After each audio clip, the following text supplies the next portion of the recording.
Welcome to லட்சம்ஸ் recipe. இன்றைக்கி நம்ம கிச்சனில் திண்டுக்கல் மட்டன் பிரியாணி செய்ய போகிறோம். எப்படி செய்யலான்னு பார்க்கலாம் வாங்க. இன்றைக்கி நம்ம கிச்சனில் திண்டுக்கல் தலப்பாக்கட்டி பிரியாணி பண்ண போகிறோம். 1 kg மட்டன் எடுத்துப்போம். 1 கிலோ சீரக சம்பா ரைஸ் வச்சு பண்ண போகிறோம். இப்போ இந்த மட்டனை நம்ம குக்கரில் போட்டு ஒரு 4 விசில் விட்டு வேக விட்டுடலாம். இப்போ குக்கர் அடுப்பில் வச்சுட்டு அந்த மட்டனை குக்கரில் சேர்த்துக்கலாம்.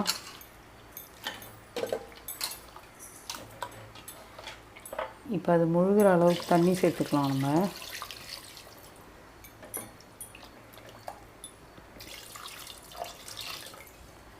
இந்த அளவுக்கு தண்ணி சேர்த்தா போதும். அது கூடவே 2 ஏலக்காய், ஒரு துண்டு பட்டை, 5 கிராம்பு போட்டிருக்கேன்.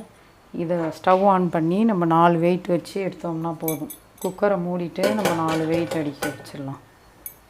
இப்போ 1/2 டம்ளர் நான் போட்டிருக்கேன் சீரக சம்பா அரிசி. இந்த டம்ளரால் தான் 1 கிலோ நான் அளந்துக்கிறேன் தண்ணி வைக்கிறதுக்காக. இப்போ 1 கிலோ அரிசி வந்து 4 டம்ளர் இருக்கும். இப்போ 4வது டம்ளர் அரிசியும் போட்டேன். இந்த கிளாஸால் 4 டம்ளர் சீரக சம்பா ரைஸ் எடுத்துருக்கேன் 1 கிலோ. இப்போ அரிசி எடுத்துகிட்டு போய் ஒன்றா 4-5 தடவை கழுவிட்டு தண்ணி ஊற்றி ஊற வச்சிடலாம். நம்ம ஒரு அரை மணி நேரத்துலேருந்து 1 மணி நேரம் வரைக்கும் கூட ஊறலாம். இப்போ நான் அதை ஊற வச்சுட்டு வந்துடுறேன் அரிசியை.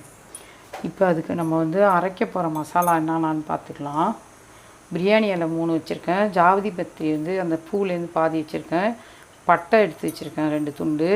ஸ்டார் அனீஸ் 2, அது போல் கிராம்பு ஒரு 10, கல்பாசி அது போல் 1 ஸ்பூன் அளவுக்கு எடுத்து வச்சுருக்கேன், 1 டேபிள் ஸ்பூன் அளவு.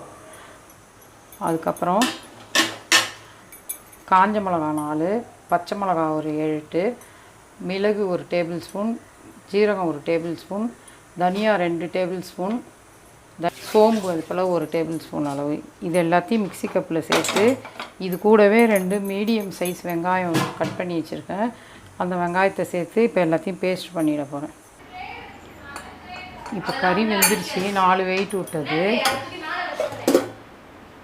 இப்போ இந்த கறியை மட்டும் தனியாக நம்ம எடுத்துகிட்டு அந்த தண்ணியை அளந்து நம்ம வந்து அந்த பிரியாணிக்கு சேர்த்துக்க போகிறோம். இப்போ அதை எடுத்துகிட்டு நான் உங்களுக்கு காட்டுறேன். இப்போ கறி நல்லா வெந்துருச்சு. இப்போ கறியை மட்டும் தனியாக எடுத்து வச்சிட்டேன். இப்போ அது வெந்த கறி அந்த ஸ்டாக் இருக்குல்ல, இதை அளந்து நம்ம பிரியாணிக்கு சேர்த்துக்க போகிறோம். இப்போ எப்படி செய்கிறதுன்னு பார்க்கலாம். இப்போ நம்ம ஸ்டவ்வில் வந்து பிரியாணி செய்யறதுக்கு இந்த மாதிரி அகலமான பாத்திரம் எடுத்துக்கலாம். அடி கனமாக இருக்கிற மாதிரி எடுத்துகிட்டு நான் இதில் வந்து 4 ஸ்பூன் நெய் சேர்த்துக்கிறேன். 4 ஸ்பூன் நெய் சேர்த்துக்கிட்டேன். அது கூடவே சமையல் எண்ணெய் சேர்த்துக்கிறேன். ஒரு 100 எண்ணெய் அளவுக்கு சேர்த்துருக்கேன். இப்போ எண்ணெய் கொஞ்சம் லைட்டாக சூடு ஏற்றோம். 2 பெரிய வெங்காயம் இந்த மாதிரி பொடியாக கட் பண்ணி வச்சுருக்கேன், அதை சேர்த்துக்கலாம் எண்ணெய் காஞ்சிட்டதும். இப்போ எண்ணெய் காஞ்சிச்சு லைட்டாக. வெங்காயத்தை சேர்த்து நல்லா வதக்கிக்கலாம். இப்போ நம்ம செய்கிற இந்த திண்டுக்கல் பிரியாணிக்கு மட்டனில் வந்து மஞ்சத்தூள்லாம் போட்டு வேக வைக்கக்கூடாது. நம்ம மஞ்சத்தூள்லாம் போட்டு வேக வச்சோம்னா கலர் மாறிடும், நமக்கு அந்த திண்டுக்கல் பிரியாணி கலர் வராது. அதனால தான் நான் வேக வைக்கக்குள்ள மஞ்சத்தூள்லாம் எதுவுமே சேர்க்காமல் அதில் பட்டை, ஏலக்காய், கிராம்பு மட்டும் போட்டு வேக வச்சு எடுத்துக்கிட்டேன். அதே மாதிரியே நீங்கள் வேக வச்சு கறி பாருங்கள். நமக்கு வந்து இளங்கறியாக இருந்ததுன்னா ஒரு 4 விசில் விட்டு நம்ம எடுத்துக்கலாம். அதிலே 80% வெந்துருச்சு கறி. இப்போ அந்த வெந்த கறியை தான் நம்ம இதில் சேர்த்து தம் பண்ண போகிறோம். வெங்காயம் நல்லா வதங்கட்டும். ஏன்னா ஏற்கனவே இதில் 2 வெங்காயம் நான் பேஸ்ட் பண்ணியிருக்கேன், அதனால தான் இங்கே 2 வெங்காயம் சேர்த்துருக்கேன் பொடியாக கட் பண்ணி. நம்ம மற்ற பிரியாணிக்கெலாம் போடுற மாதிரி நீட்டாக வெட்டணும்னு அவசியம் இல்லை. இது பொடியாக கட் பண்ணாலே போதும். நீங்கள் சின்ன வெங்காயம் இருந்தால் சின்ன வெங்காயம் கூட சேர்த்துக்கலாம், அதுவும் நல்லா சூப்பராக இருக்கும். இப்போ வெங்காயம் இந்த மாதிரி கோல்டன் ப்ரௌன் கலர் வர்ற வரைக்கும் வதக்கணும். இன்னும் ஒரு 2 நிமிஷம் வதக்கலாம், கொஞ்சம் ப்ரௌன் கலராக வரட்டும். இப்போ வெங்காயம் இந்த மாதிரி ப்ரௌன் கலராக வந்துருச்சு, கோல்டன் ப்ரௌன் கலரு. இந்த அளவுக்கு வதங்கினதும் இஞ்சி பூண்டு பேஸ்ட்டு நம்ம சேர்த்துக்க போகிறோம். 3 டேபிள் ஸ்பூன் அளவுக்கு இஞ்சி பூண்டு பேஸ்ட்டு சேர்க்கணும், ஃப்ரெஷ்ஷாக அரைச்சது. அப்படி சேர்த்துக்கிட்டால் தான் நல்லா வாசனையாக இருக்கும் பிரியாணி. இப்போ 3 டேபிள் ஸ்பூன் இஞ்சி பூண்டு பேஸ்ட்டு சேர்த்து நல்லா வதக்கிடலாம், பச்சை வாசனை போகிற அளவுக்கு. இப்போ இந்த இஞ்சி பூண்டு பேஸ்ட்டு நல்லா ஒரு 2 நிமிஷம் பச்சை வாசனை போகிற வரைக்கும் இப்படி வதக்கி கொடுங்க. அடி பிடிக்காத அளவுக்கு மீடியம் ஃப்ளேம் வச்சுக்கோங்க ஸ்டவ்வை. இப்போ இஞ்சி பூண்டு பேஸ்ட்டு நல்லா வதங்கிடுச்சு. அதில் நம்ம திண்டுக்கல் பிரியாணி மசாலா அரைச்சி வச்சுருக்கோம்ல, நான் காமிச்செல்லாம் உங்கள்கிட்ட மசாலா இன்க்ரீடியன்ட்ஸ் காமிச்சேன் பாருங்கள், அது எல்லாம் அரைச்சிட்டேன் சேர்த்து இதில். இப்போ அதை சேர்த்துக்க போகிறோம். எல்லா மசாலாவையும் சேர்த்துக்குங்க அரைச்சதை.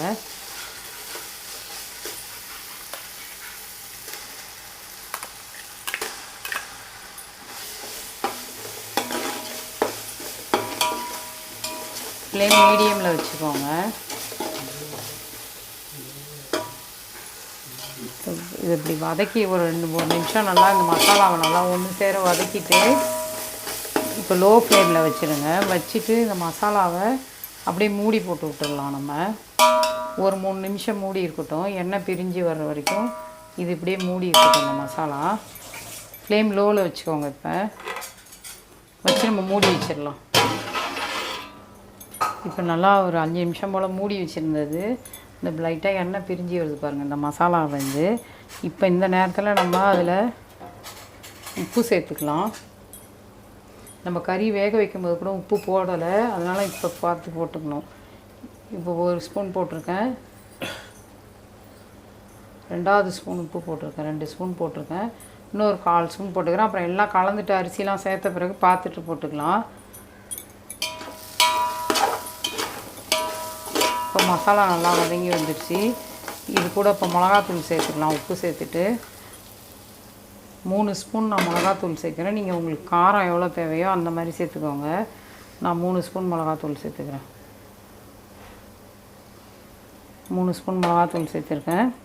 சேர்த்துட்டு அது கூடவே தக்காளி ஒரு 200 கிராம் தக்காளி இந்த மாதிரி பொடியாக கட் பண்ணி வச்சுருக்கேன். இந்த 200 கிராம் சேர்த்துக்கலாம். ஏன்னா நம்ம 1 கிலோ மட்டன் 1 கிலோ அரிசி சேர்க்கறதுனால இப்போ நான் தக்காளியும் சேர்த்துட்டேன். சேர்த்துட்டு நல்லா கிண்டி வதக்கி விடுங்க. தக்காளி மசாலாலாம் சேர்ந்து வதங்கி விடுற மாரி வதக்கி விட்டுருங்க. வதக்கி விட்டு திரும்ப மூடி இந்த தக்காளி வெந்து திரும்ப எண்ணெய் பிரியும். ஒரு 3 நிமிஷம் நம்ம மூடி வைக்கணும். 3லேருந்து 5 நிமிஷம் மூடி வைக்கணும். அவசரப்பட்டோன்னா மசாலா நல்லா இருக்காது. இந்த தக்காளிலாம் நல்லா இதில் சேர்ந்து வதங்கி வெந்து எண்ணெய் பிரியும் பாருங்கள். அப்போ தான் மற்ற மசாலாலாம் சேர்க்க போகிறாங்க. இதையே விட்டு அப்படியே மூடி வச்சிடலாம். இந்த ஸ்டேஜில் மூடி ஒரு 5 நிமிஷம் கழித்து திறக்கலாம். அடி பிடிக்காமல் சிம்மில் வச்சுக்கோங்க மசாலா வைக்கும் போது. இப்போ இது 3 நிமிஷம் நல்லா மூடி வச்சுருந்தேன். இந்த மாதிரி தக்காளி போட்டு வதங்கின பிறகு லைட்டாக எண்ணெய் பிரிஞ்சு வருது பாருங்கள். இப்போ எண்ணெய் பிரிஞ்சு வந்துருச்சு. இப்போ இதில் நம்ம வந்து என்ன சேர்க்க போகிறோன்னா, இந்த மாதிரி ஜாதிக்காய் இருக்கும்ல முழுசு, அதை நான் பாதி காய் செய்வதில் செய்விக்கிட்டேன், பவுடர் மாதிரி வந்துடுச்சு. இப்போ அதை சேர்த்துக்கலாம் நம்ம பாதி. ஏன்னா 1 கிலோ நம்ம மட்டன் செய்கிறோம் பிரியாணி, அதனால பாதி காய் ஜாதிக்காய் எடுத்து இது மாதிரி திருவி போட்டிருக்கேன். அந்த மாதிரி நீங்களும் திருவி சேர்த்துக்கோங்க. நல்லா டேஸ்ட்டாக சூப்பராக இருக்கும். இதுதான் சீக்ரெட் இன்க்ரீடியன்ட்ஸ் இதுக்கு. அப்புறம் ஒரு பெரிய லெமன் ஜூஸ் எடுத்து வச்சுருக்கிறது அதோட சேர்க்க போகிறோம். இந்த லெமன் ஜூஸை, அந்த லெமன் ஜூஸை சேர்த்துக்கலாம். இப்போ தயிர் 100 கிராம் எடுத்து வச்சுருக்கேன், 100 ml அந்த தயிரை சேர்த்துப்போம். அந்த தயிரெல்லாம் சேர்த்துட்டு நம்ம கிண்டி கொடுத்துடலாம். இந்த மசாலா நல்லா கிண்டி கொடுத்துட்டு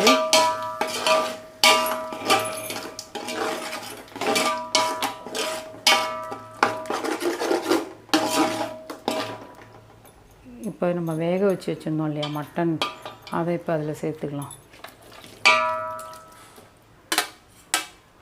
மட்டனை சேர்த்தாச்சு. மட்டன் சேர்த்துட்டு நல்லா கலந்து விடலாம்.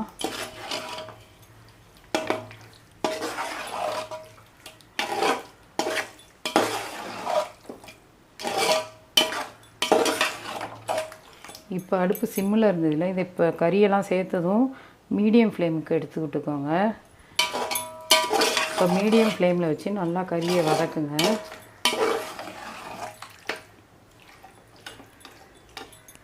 வதக்கிட்டு இப்போ நான் ஒரு 3 நிமிஷம் மூடி வச்சிடுறேன். மீடியம் ஃப்ளேமில் வச்சுருக்கேன், பார்த்துக்கோங்க. நீங்கள் என்ன வேணாலும் கொஞ்சம் சேர்த்துக்கோங்க கூட. நான் ஆயில் கம்மியாக தான் செய்கிறேன். இப்போ கறியை போட்டு வதக்கி 3 நிமிஷம் மூடி வச்சுருந்தோன்னே இந்த மாதிரி எண்ணெய் பிரிஞ்சு வந்துடுச்சு. இதை நல்லா கிண்டி கொடுத்துக்கோங்க. நான் இதை இடையில நெய்லாம் சேர்ப்பேன், அதனால தான் நான் எண்ணெய் கம்மியாக சேர்த்துருக்கேன். நீங்கள் ஆரம்பத்துலேயே கொஞ்சம் எண்ணெய் வேணால் கூடுதலாக சேர்த்துக்கோங்க. இப்போ இந்த மாதிரி வதங்கி 3 நிமிஷம் மூடி வச்சு திறந்தாச்சு. இப்போ அது கூட நான் வந்து புதினா இலை ஒரு கைப்பிடி அளவு சேர்க்க போகிறேன். அதேமாரி கொத்தமல்லி இலை ஒரு கைப்பிடி அளவு சேர்க்க போகிறேன். சேர்த்தாச்சு. இப்போ சேர்த்து நல்லா கிண்டி விட்டு இப்போ புதினா கொத்தமல்லி எல்லாம் போட்டு சேர்ந்து நல்லா கலந்துட்டு திரும்ப 2 நிமிஷம் மூடி வைக்கணும். இப்போ இந்த திண்டுக்கல் பிரியாணி செய்கிறதோட சீக்ரெட் என்னன்னா, நம்ம எல்லாத்தையும் அப்பப்பயும் மசாலா சேர்த்து 2 நிமிஷம் 3 நிமிஷம் மூடி வச்சு திறக்கிறோம் பார்த்தீங்களா, அப்போ தான் அந்த மாதிரி டேஸ்ட்டாக சூப்பராக வரும் திண்டுக்கல் பிரியாணி சாப்பிட்றதுக்கு. நம்ம ஹோட்டலில் வாங்கி சாப்பிடும் பாருங்க, அதே மாதிரியே வரும், சூப்பராக இருக்கும். பொறுமையாக நிதானமாக நம்ம சோம்பேறி படாமல் இந்த மாதிரி மூடி வச்சு திறந்து எடுத்து செஞ்சோம்னா செம்மையாக இருக்கும். இப்போ ஒரு 2 நிமிஷம் மூடிடலாம். வேணால் முன்னாடியே நீங்கள் காரம் சேர்த்து. இப்போ பாருங்கள், நம்ம எல்லாம் இந்த புதினா கொத்தமல்லி எல்லாம் சேர்த்து ஒரு 3 நிமிஷம் மூடி வச்சோம் இல்லையா, மூடி வச்சு இப்போ கிண்டியாச்சு. இப்போ கிரேவி மாதிரி வந்துருச்சு சூப்பராக. இப்போ நம்ம தலப்பாக்கட்டி பிரியாணி பண்ணோம்னா இந்த மாதிரி மூடி திறந்து பண்ணுறதுனால தான் அது டேஸ்ட்டாகவே வரும். அதுதான் இதோட சீக்ரெட்டு. அப்புறம் ரெண்டாவது நம்ம அந்த நட்மெக் போட்டோம் இல்லைங்களா, ஜாதிக்காய், அது ஒன்று. டம்ளரால் 4 டம்ளர் அரிசி போட்டிருந்தேன். இப்போ இதால் 3 இருக்குது வேக வச்ச தண்ணி, கறி வேக வச்ச தண்ணி. அந்த தண்ணியை இதில் நான் சேர்த்துக்கிறேன். 4 கிளாஸுக்கு 8 டம்ளர் வைக்கணும். இப்போ நான் இதில் 3 டம்ளர் அந்த கறி வேக வச்ச தண்ணியை சேர்த்துட்டேன். மீதி 5 டம்ளர் தண்ணியை வந்து இப்போ சேர்க்க போகிறேன். இப்போ அந்த 5 டம்ளர் தண்ணியை நம்ம சேர்த்துட்டு உப்பு காரம் பார்த்துக்கோங்க. உப்பு பத்தலைன்னா சேர்த்துக்கோங்க. இப்போ இந்த 5 டம்ளர் தண்ணியும் நான் அதில் சேர்த்துட்டேன். இப்போ தண்ணி நல்லா கொதிக்கணும். கொதித்த பிறகு தான் நம்ம அரிசி சேர்க்கணும். இப்போ இந்த ஸ்டேஜில் உப்பு பார்த்துட்டு நம்ம உப்பு சேர்த்துக்கலாம். தண்ணிலாம் சேர்த்ததும் ஏற்கனவே நான் வந்து 2.5 ஸ்பூன் உப்பு சேர்த்துருந்தேன்.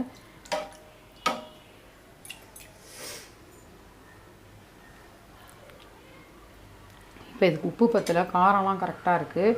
இப்போ நான் உப்பு சேர்த்துக்கிறேன். திரும்ப ஒரு 1.5 ஸ்பூன் நான் உப்பு சேர்த்துருக்கேன்.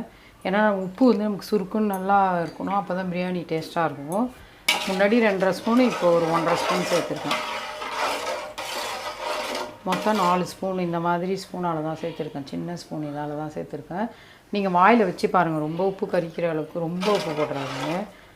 இப்போ இதை மூடி வச்சு தண்ணியை கொதிக்க விடலாம். தண்ணி கொதிக்கட்டும்.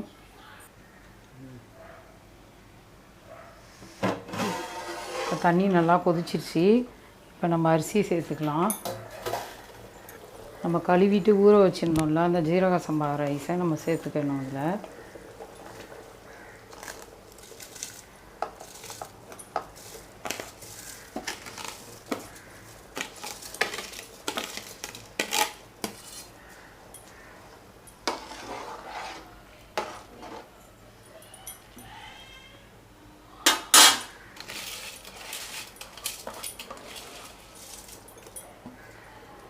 தண்ணி சுத்தமாக வடிச்சிட்டு சேர்த்துக்கோங்க. இந்த சீரக சம்பா அரிசி வந்து 1/2 மணி நேரத்துக்கு மேலே 3/4 மணி நேரம் ஊறினா கூட ஒன்றும் ஆகாது. சேர்த்துட்டு நம்ம கிண்டி விட்டு அதே மாதிரி ஃப்ளேம் ஃபுல்லில் வச்சு 3 நிமிஷம் மூடி வைக்கலாம். அரிசி கறி அந்த மசாலாவோடு சேர்ந்து வர மாதிரி நல்லா அப்படி கிண்டி விட்டுருங்க. கிண்டி வச்சுட்டு இப்போ ஃபுல் ஃப்ளேமில் வச்சு ஒரு 3 நிமிஷம் கொதிக்க விடலாம்.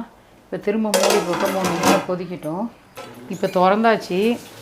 திறந்துட்டு இப்போ மூடி வச்சுருந்தால திறந்தோடனே பாருங்கள் இந்த ஸ்டேஜில் இருக்குது. ரொம்ப போட்டு கிண்டினோன்னா கஞ்சி கோத்த மாதிரி ஆகிடும்.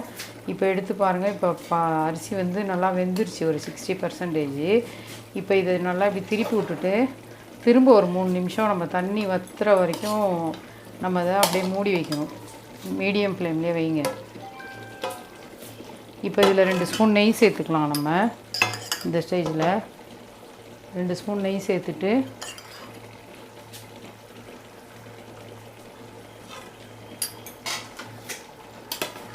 ஒரு கிளறு இப்படி ரவுண்டாக கிளறி விடுங்க. அப்படி இப்படிமா நம்ம திருப்பக்கூடாது, அவ்வளோதான். நம்ம கிளறி கொடுத்துட்டு மூடிடலாம். மூடி சிம்லேயே ஒரு 3 நிமிஷம் வைங்க. இப்போ சிம்மில் வச்சு 3 நிமிஷம் வைக்கணும்னால இப்போ தண்ணி பாருங்கள் 3 நிமிஷம்னா திறந்து பார்த்தா கொஞ்சம் தண்ணியாக இருந்ததுன்னு சொல்லி அப்படியே 4 நிமிஷம் போல் விட்டுட்டேன். இப்போ இந்த மாதிரி ஸ்டேஜில் இருக்குது. ரைஸ் கொஞ்சம் வெந்து வந்திருக்கு. இதை லைட்டாக கிளறி விட்டுட்டு நம்ம இப்போ தம்மில் போடணும். இப்போ அடிலாம் பிடிக்காமல் நல்லா அரிசி பாதி 3/4 வெந்துருச்சு. இப்போ இந்த ஸ்டேஜில் நம்ம தண்ணிலாம் வற்றிடுச்சு நல்லா. இப்போ இந்த ஸ்டேஜில் தான் நம்ம தம் போட போகிறோம். ஒரு பழைய தோசைக்கல் இருந்தால் எடுத்து அடியில் வச்சுட்டு அது மேலே இதை தூக்கி வைக்க போகிறேன். அதுமாரி வச்சுக்கோங்க. இப்போ அதில் நான் ஒரு பழைய தவா எடுத்து வச்சுருக்கேன், தோசைக்கல். இப்போ அது ஒரு 2 நிமிஷம் ஹீட் ஆகிடுச்சு. இப்போ நான் அந்த பிரியாணி சட்டியை தூக்கி அது மேலே வைக்க போகிறேன். ஜாக்கிரதையாக வச்சுக்கோங்க. இது மாதிரி வச்சுட்டு இது மேலே இந்த தட்டு சைடில் கொஞ்சம் லூஸாக இருக்கும்ல, அதெல்லாம் வழியாக கேப் போகக்கூடாதுன்றதுனால ஆவிலாம் ஒரு வெயிட் எடுத்து வச்சுக்கிட்டேன் அது மேலே. இப்போ சிம்மில் வச்சுட்டு 20 நிமிஷம் அப்படியே தம்மில் விட்டுறணும், அவ்வளோதான். இப்போ தம்மில் போட்டு 20 நிமிஷம் ஆயிடுச்சு. இப்போ நான் ஆஃப் பண்ணிட்டேன் அடுப்பை. இப்போ எடுத்து திறந்து பார்க்கலாம்.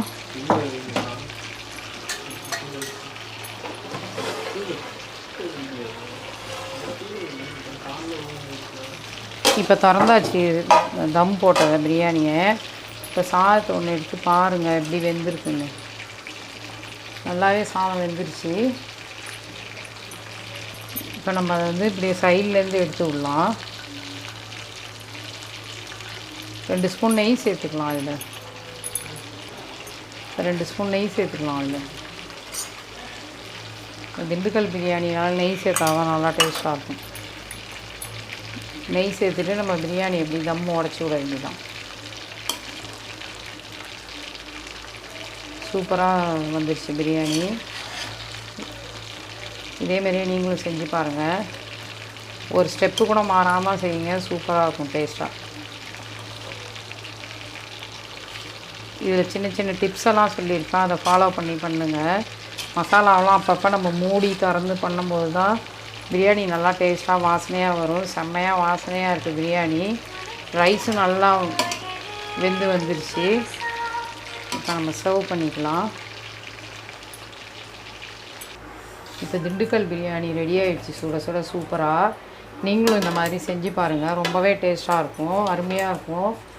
நம்ம பிரியாணி ரைஸில் கூட செஞ்சுக்கலாம், அதுவும் நல்லா தான் இருக்கு. நான் அதுமாரி ட்ரை பண்ணியிருக்கேன், செமையாக இருக்கும். இது சீரக சம்பா ரைஸில் பண்ணது. அருமையான திண்டுக்கல் பிரியாணி ரெடி. இதேமாரி செஞ்சு பார்த்துட்டு லட்சம்ஸ் ரெசிபியை லைக் பண்ணுங்கள், ஷேர் பண்ணுங்கள், சப்ஸ்கிரைப் பண்ணுங்கள். தேங்க்யூ.